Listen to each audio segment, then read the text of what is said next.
Hey everyone, it's Jim and Charles from Mellow Amps, and in this episode we're going to prep the R-Core transformer and get it ready to install on the top plate. But first we're going to have to take a quick look at the power supply schematic. The transformer is a universal transformer, so it can handle a low voltage mains region, which is 110 to 120 volts AC, or a high voltage mains region, which would be 220 to 240 volts AC. So in this first part, we're going to wire up the low voltage region, but if you're in the higher voltage region, just skip ahead to the next episode and we'll do your region as well.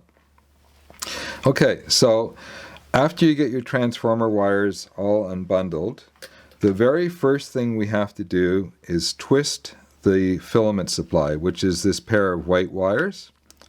And let me just get the schematic out of the road. The easiest way to do this properly is with a little cordless drill. Now, get your wires all parallel and nice and neat like this, so they're about the same length. Set your cordless drill at its lowest speed and just chuck the wire end in like this. Take your time.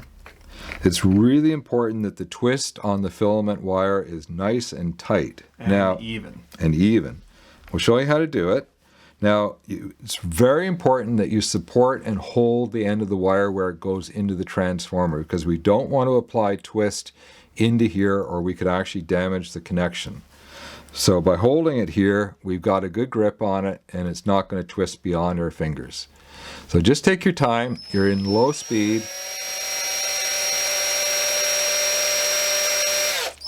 And get a nice tight twist. This wire twists beautifully. So just get a nice tight twist. Don't go so far that it'll start bunching up. And we're almost there. I think that's about... That looks good. That looks good. Now, get it unchucked. Now, you can do this by hand if you want, but there's nothing like chucking it into a drill for a good tight twist. And take a look. You see where I was holding the wire? It's not twisted up and into here, and we're not going to fuss about that at all. So next, we have to get some shrink. So go ahead and grab your flat shrink and I'll see you back. Okay, so basically you're going to cut your big flat shrink in two, and you're going to end up with a piece about 2.5 inches or something like 65 millimeters long. And it's a non-critical dimension. Just get it close and grab a pencil and open it up.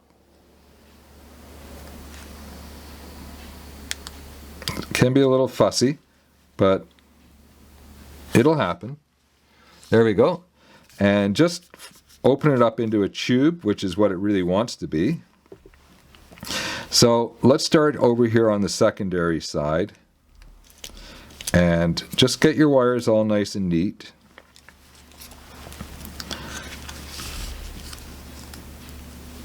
And in they go.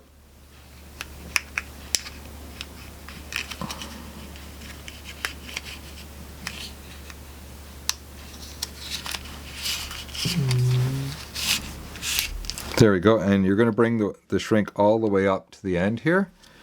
And we're going to do the same thing on this side.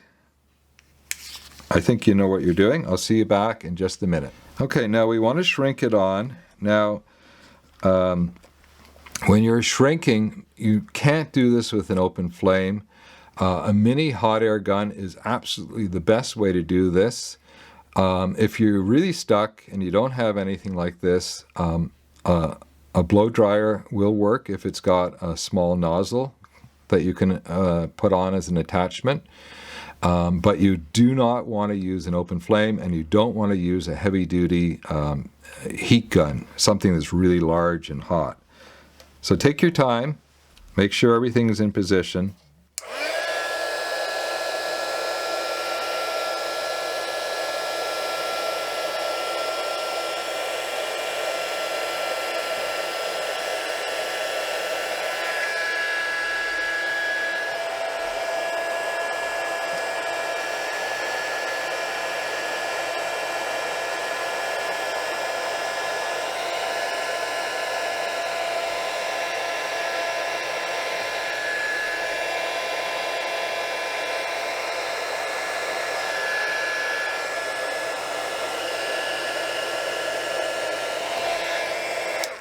There, that's all there is to it. So go ahead and do the other side and I'll see you back.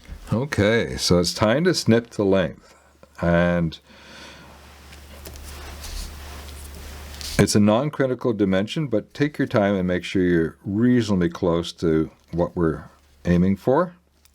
So from the edge of the shrink, you want to be about 3.5 inches, which is, it's about 90 millimeters.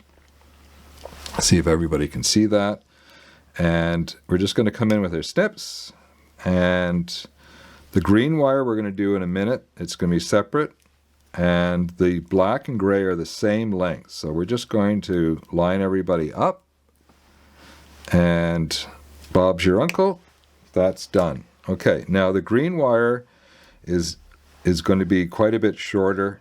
It's about 1.5 inches, which is about 40 millimeters. So we're going to snip it off. Put it aside because we're actually going to use that later in the build, I think. Okay, it's time to do the crimping. And go ahead and cut a length of red and white heat shrink. This is going to be the biggest diameter red and white you've got in your kit.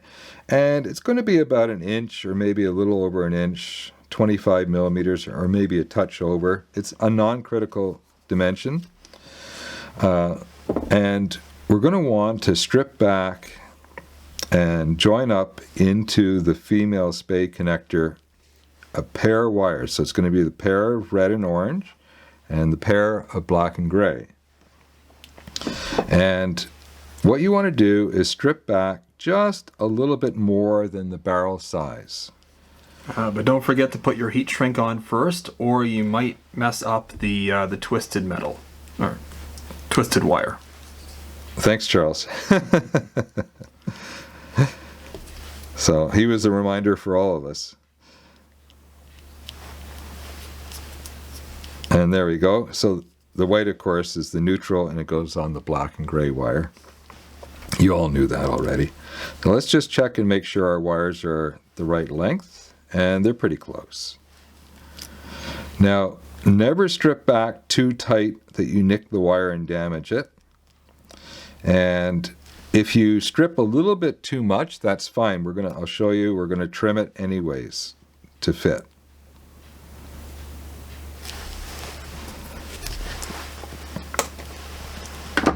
Okay, so go ahead and twist each bundle first.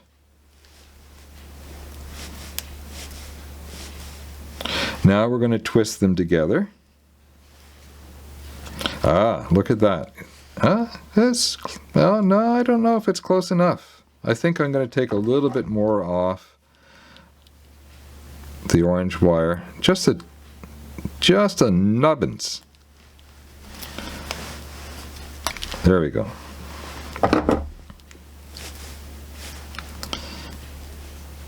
Okay, that's better.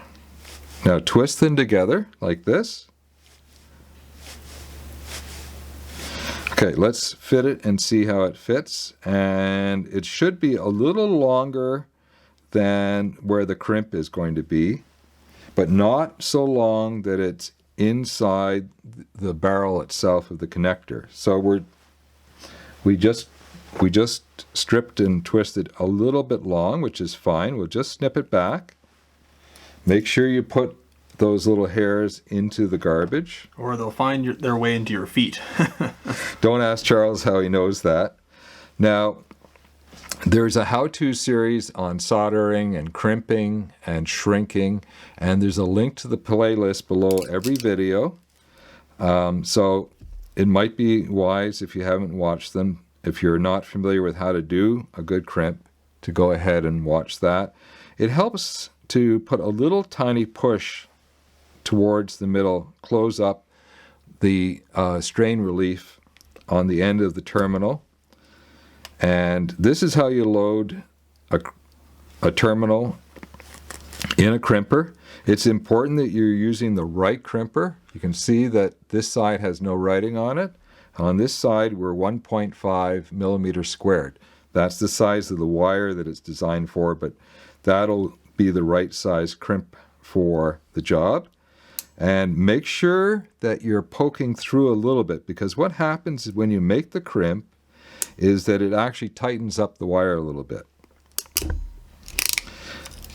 Now you see how I got a good crimp here, but not on the strain relief. So what I'm going to do is I'm going to back up the crimper a little bit, and I'm going to do that as well. So 2 crimps.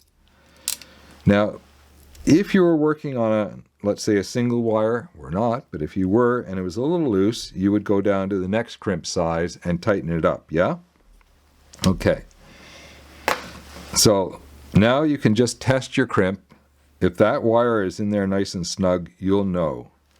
So the gray and black are done exactly the same way. I'll see you back in a minute. Okay, I got the second crimp on. Now, here's something I should show you. There's actually a little stray wire, probably nicked in the strip. It's just a tiny little nubbins, but make sure you always clean up after your work basically as you go. Always take a look at what you've done and make sure that it was such a small wire, it's even hard to get the little nips on. Now, slide your shrink back over, and you're going to bring it up like this.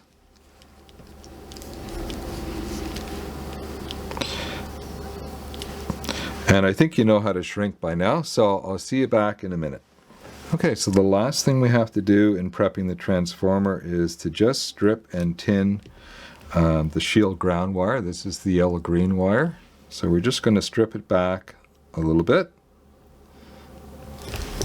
Just long enough that it'll fit into one of the blue terminals. And in fact, if you're not sure, grab one of the blue terminals and we'll show you how to fit it.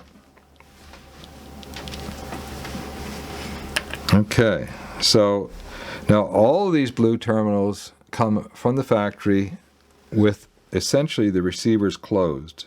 So each and every one of them needs to have the set screw backed up.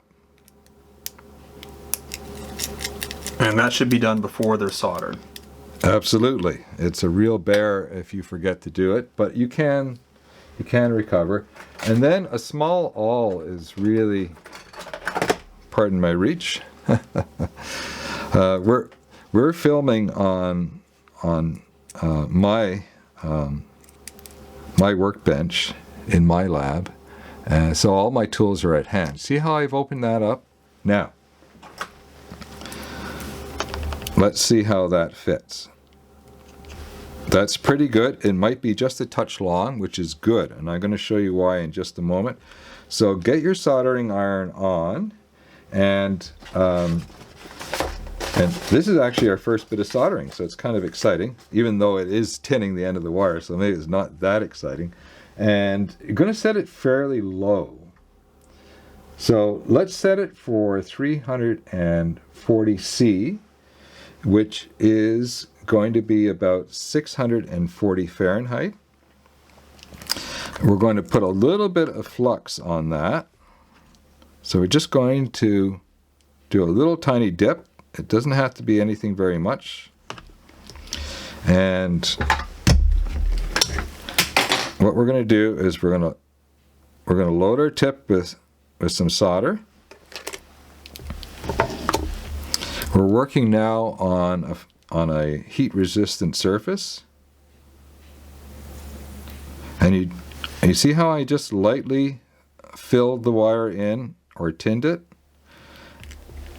I did both sides of the wire to make sure I had a good fill, and that's all that there is to it.